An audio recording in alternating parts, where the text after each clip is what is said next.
दुनिया में कोई प्यार करने लायक चीज बची है, इस दुनिया में अगर कोई खूबसूरत चीज बची है, इस दुनिया में कोई आए और देखने लायक कोई चीज बची है, तो सिर्फ और सिर्फ हमारे माँ बाप बचे।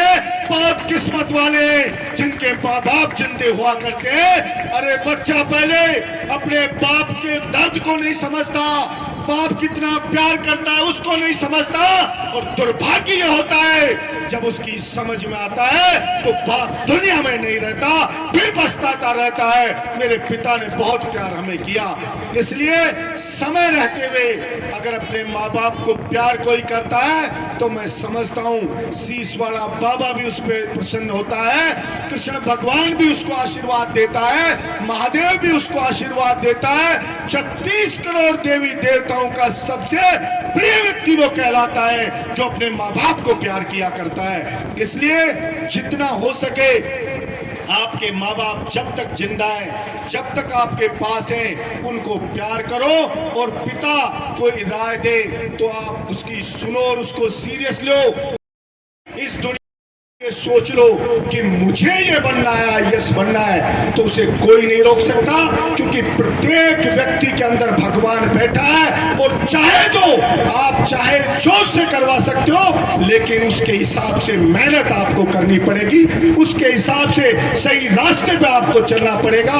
अगर कोई इंसान चलता है तो मैं नहीं समझता दुनिया में कोई भी व्यक्ति ऐसा होगा जिसका सपना पूरा नहीं हुआ होगा। निश्चित रूप से उसका सपना पूरा होता है, और असफलता अगर कभी मिलती है तो मेरा दृढ़ विश्वास है, और मैं हमेशा कहता हूं, और कोई भी व्यक्ति चाहे अपने जीवन में पजोक के देख लेना, जब आपको लगे कि सारा जहान आपके पीछे पड़ गया है, जब आपको लगे कि दुनिया धोखा पे धोखा आपको दे रही है, जब आपको लगे सारे रास्ते बंद कर दिए गए, तो विचार कर लेना कि भगवान अब सबसे ऊंची उड़ान आपको देना चाहता है, उसकी तैयारी वो कर रहा है, इसलिए आपको तैयार करने के लिए ये बाधाएं पैदा कर रहा है।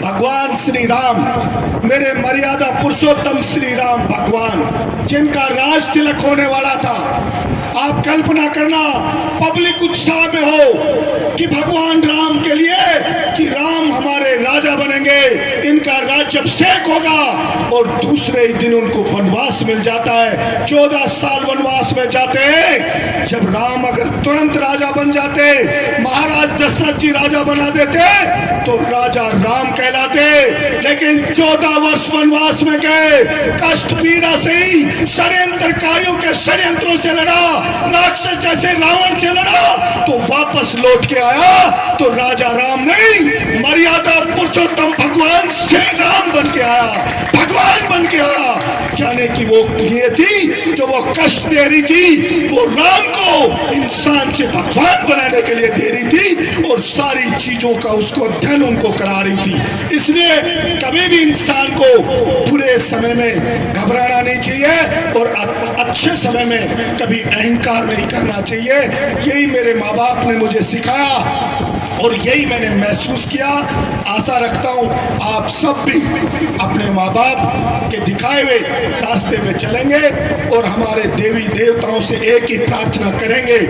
जैसे माँ बाप हमारे लिए मन्नत मांगते हैं, तो जवान भी मंदिर में जाए, शीश वाले बाबा के ढोक लगाए, तो वो भी ये मांगे कि मेरे माँ बाप को सुखी करना, मेरे माँ बाप का सपना पूरा कर सकूं, इस लायक मुझे बनाना। तो निश्चित रूप से कलयुग जाएगा और सतयुग आएगा। वरना भाई सुबह सुबह टीवी पे प्रवचन सुन